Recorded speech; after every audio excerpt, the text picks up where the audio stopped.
Overthinking is the tendency to excessively dwell on thoughts, feelings, and events, often resulting in a heightened level of anxiety or stress. Overthinking can lead to indecisiveness, where an individual becomes so focused on analyzing every possible outcome that they become unable to make a decision. This can be problematic in situations that require timely action, which happens to include almost everything in life, from sports to relationships to business. So, why do we overthink? Well, science has shown us that there are many psychological factors that cause this phenomenon, and there might also be some biological ones, but I choose not to discuss them, because I really hate that kind of mentality where I just tell you, oh, you might be born with it, so there's nothing you can do about it, good luck. I believe that if everyone took responsibility for everything that sucks in their life, then they will try their best to change it. So understanding the psychological factors that cause you to overthink things is the best way to learn how to deal with them. There are two main psychological factors that lead you to overthink. First, we have perfectionism. Perfectionism is characterized by a desire to achieve flawless outcomes combined with high personal standards and a tendency to be self-critical. While setting goals and striving for excellence can be positive, research has shown that excessive perfectionism can be associated with negative outcomes, including anxiety, depression, and a heightened risk of developing mental health disorders. Perfectionists may engage in overthinking as they strive to meet their own high expectations. For example, a student who is a perfectionist may spend hours agonizing over a single assignment, rereading and editing their work multiple times, and never feeling satisfied with the final product. Even if they receive a good grade, they may focus only on the mistakes they made or the areas where they could have done better, rather than celebrating their successes. This constant self-criticism and pursuit of flawlessness can lead to a cycle of anxiety and stress, as the student feels like they can never measure up to their own expectations. Overthinking in this context may become a habitual response to negative feedback or perceived mistakes, leading to a cycle of self-doubt and low mood. The second psychological factor is the fear of failure. Fear of failure and perfectionism are interlinked, as a study published in the Journal of Cognitive Psychotherapy found that people who fear failure tend to have perfectionist tendencies. When we fear failure, we tend to worry excessively about making mistakes and what others may think of us. This worry can often cause us to overthink and become paralyzed by our thoughts, preventing us from taking action. According to a study published in the Journal of Personality and Social Psychology, individuals who fear failure are more likely to engage in negative self-talk and overthink their actions, which can lead to negative outcomes. The study found that people who feared failure were more likely to focus on their mistakes and negative feedback, leading to increased anxiety and decreased performance. These two factors are the main reasons that make us overthink the simplest of things, like saying hello to someone or just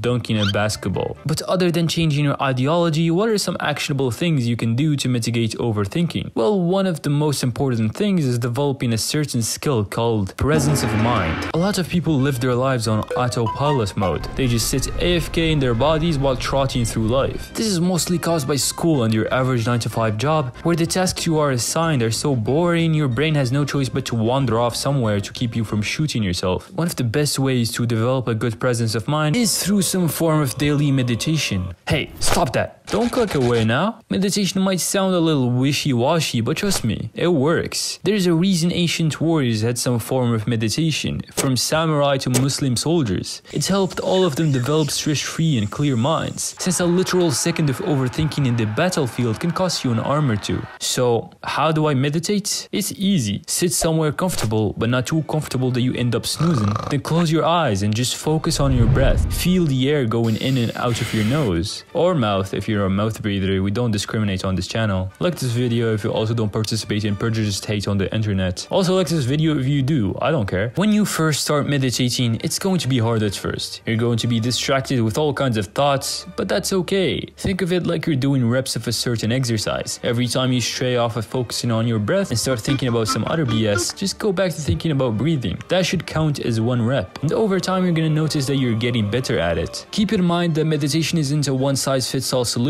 There are other things you can do to stop overthinking as much. You can practice journaling, where every day you can sit down and write things you are grateful for. This helps your mind focus on the good things in life rather than the bad. You can practice mindfulness. That involves paying attention to the present moment without judgment. When you find yourself caught up in overthinking, you take a step back and observe your thoughts and feelings without getting caught up in them. And finally, there's also engaging in some form of physical activity, but that one kind of goes without saying. In conclusion, conclusion, overthinking can be a real problem that leads to indecisiveness and stress. However, understanding the psychological factors that contribute to it, such as perfectionism and fear of failure, can help in dealing with it. Developing a presence of mind through meditation, journaling, or mindfulness can also help alleviate the problem. Remember, it's important to take responsibility for everything that sucks in your life, unless you were born with it, in which case, just blame your parents. Subscribe if you haven't already, and yeah, later I guess.